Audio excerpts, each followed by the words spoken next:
निराकार परमात्मा शिव बाबा द्वारा ब्रह्मा तन में अवतरित हो ब्रह्मा मुख द्वारा उच्चारित अव्यक्त महावाक्य अव्यक्त मुरली दिनांक 30 मार्च 2025 जिसकी रिवाइज डेट है 30/11/2004।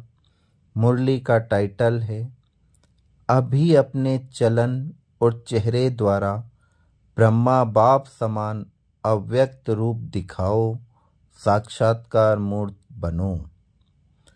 आज भाग्य विधाता बाप अपने चारों ओर के श्रेष्ठ भाग्यवान बच्चों को देख हर्षित हो रहे हैं। सारे कल्प में ऐसा श्रेष्ठ भाग्य किसी का भी नहीं हो सकता। कल्प कल्प के आप बच्चे ही इस भाग्य के अधिकार को प्राप्त करते हो।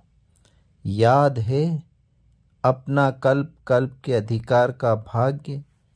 यह भाग्य सर्वश्रेष्ठ भाग्य क्यों है? क्योंकि स्वयं भाग्य विधाता ने इस श्रेष्ठ भाग्य का दिव्य जन्म आप बच्चों को दिया है। जितना जन्म ही भाग्य विधाता द्वारा है उससे श्रेष्ठ भाग्य और हो नहीं सकता। अपने भाग्य का नशा स्मृति में रहता है। अपने भाग्य की लिस्ट निकालो तो कितनी बड़ी लिस्ट है। अप्राप्त कोई वस्तु नहीं आप ब्राह्मणों के भाग्यवान जीवन में। सबके मन में अपने भाग्य की लिस्ट स्मृति में आ गई। स्मृति में लाओ। आ गई स्मृति में। दिल क्या गीत गाती, वहा भाग्य विधाता और वहा मेरा भाग्य। इस श्रेष्ठ भाग्य की विशेषता यही है एक भगवान द्वारा 3 संबंध की प्राप्ति है।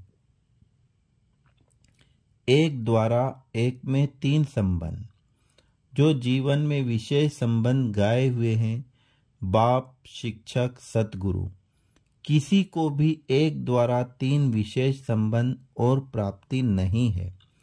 आप फलक से कहते हो हमारा बाप भी है शिक्षक भी है तो सतगुरु भी है। बाप द्वारा सर्व खजानों की खान प्राप्त है। खजानों की लिस्ट भी स्मृति में आई। स्मृति में लाओ क्या क्या खजाना बाप द्वारा मिल गया।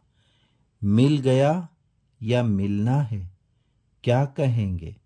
बालक सो मालिक है ही। शिक्षक द्वारा शिक्षा से श्रेष्ठ पद की प्राप्ति हो गई। वैसे भी देखा जाए दुनिया में सबसे श्रेष्ठ पद राज्य पद गाया जाता है तो आप डबल राजे बन गए हो। वर्तमान स्वराज अधिकारी और भविष्य में अनेक जन्म राज्य पद अधिकारी। फिर आज मुरली से शिव बाबा ने वरदान दिया। वरदान है नम्रता और अथॉरिटी के बैलेंस द्वारा बाप को प्रत्यक्ष करने वाले विशेष सेवाधारी भव। नम्रता और अथॉरिटी के बैलेंस द्वारा बाप को प्रत्यक्ष करने वाले विशेष सेवाधारी भव। जहाँ बैलेंस होता है वहाँ कमाल दिखाई देती है। जब आप नम्रता और सत्यता की अथॉरिटी के बैलेंस से किसी को भी बाप का परिचय देंगे तो कमाल दिखाई देगी। इसी रूप से बाप को प्रत्यक्ष करना है।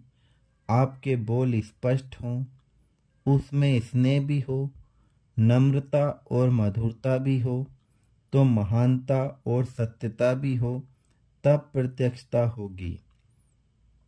बोलते हुए बीच बीच में अनुभव कराते जाओ जिससे लगन में मगन मूर्त अनुभव हो। ऐसे स्वरूप से सेवा करने वाले ही विशेष सेवाधारी हैं। स्लोगन समय पर कोई भी साधन ना हो तो भी साधना में विघ्न ना पड़े। समय पर कोई भी साधन ना हो तो भी साधना में विघ्न ना पड़े। ओम शांति।